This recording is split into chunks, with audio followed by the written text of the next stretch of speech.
Hi everybody, this is Judy at Judy in the Kitchen. Today I want to address a frequently asked question regarding my method for jar sprouting, okay? A lot of people have asked me, why do you expose your seeds to light when everybody else says to put them in the dark? Well, the answer is quite simple. I've been sprouting for somewhere between 25 and 30 years. And when I learned how to sprout, keeping them in the dark was unheard of. This is the way I learned. It's worked very well for me for all these years. So why change if I don't see a need to change my method? So really it's a matter of personal preference. However, I have my own philosophy on this. I believe that the people who insist on keeping the seeds in the dark are really just trying to mimic what the seeds might be going through if you planted them outside. Now, I can agree with that to a point because we do plant seeds down in the soil and they will not get a lot of the sun exposure until they have emerged.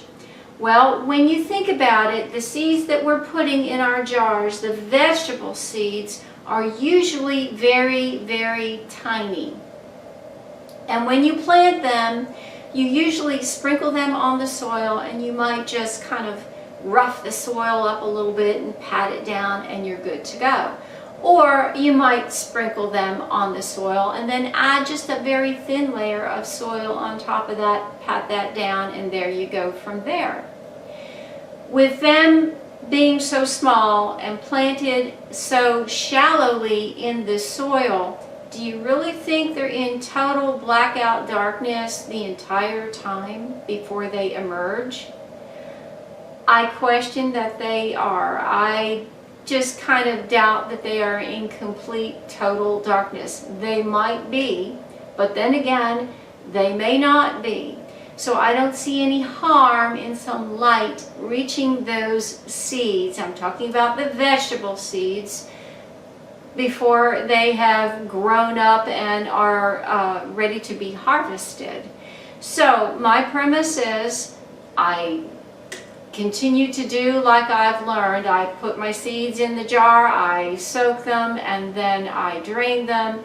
And then they go in the light for 12 hours a day and in the dark, which is just on my kitchen counter, for the other 12 hours of the day, and they are watered at that transition point twice a day, roughly every 12 hours. Why? I feel like it mimics what goes on outside when seeds are planted very shallowly in the soil, which is what we would do with these tiny vegetable seeds that we are growing in our jars. The choice is yours. I'm not saying keeping them in the dark is wrong. I'm not saying that at all. I think your outcome is ultimately going to be about the same. And so it's a matter of personal preference. Now I have 2 points that I want to bring up with regarding the outcome of your sprouting. For one thing, the holes in this jar lid, the sprouting jar lid, are there for a reason. Not only to allow you to drain the water without the seeds coming through, but also when you lay your jar on the side, those holes allow for airflow in the jar, which is very important to keep your seeds from spoiling. If you insist on putting them in your kitchen cupboards, you may not have good airflow in and out of that jar because the air certainly isn't going to move in the cupboards at all unless you open it up and maybe fan the door back and forth like this to invite some airflow.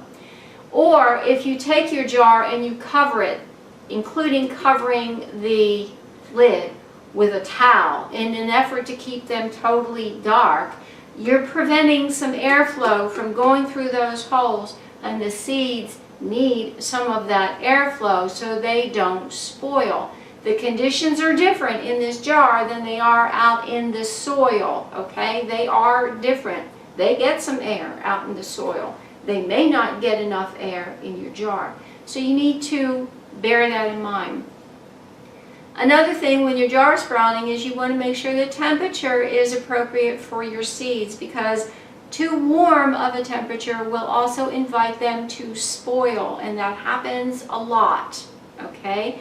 If you keep them in your cupboards, it may be a little warmer in there than if you had them out on your kitchen counter.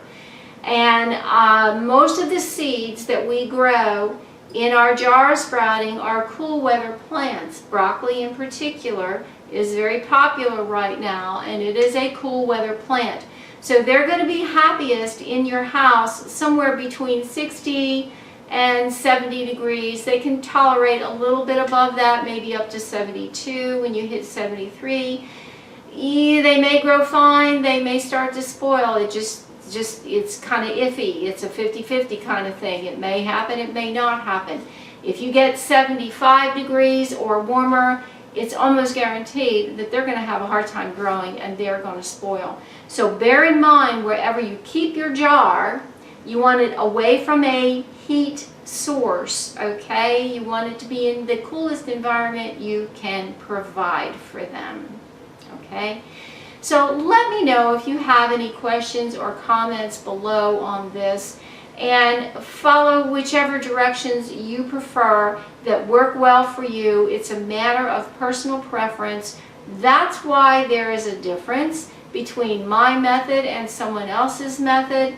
It's the way I learned. I prefer to mimic more of what's going on outside than trying to do something like keeping them in my cupboards. I won't do that.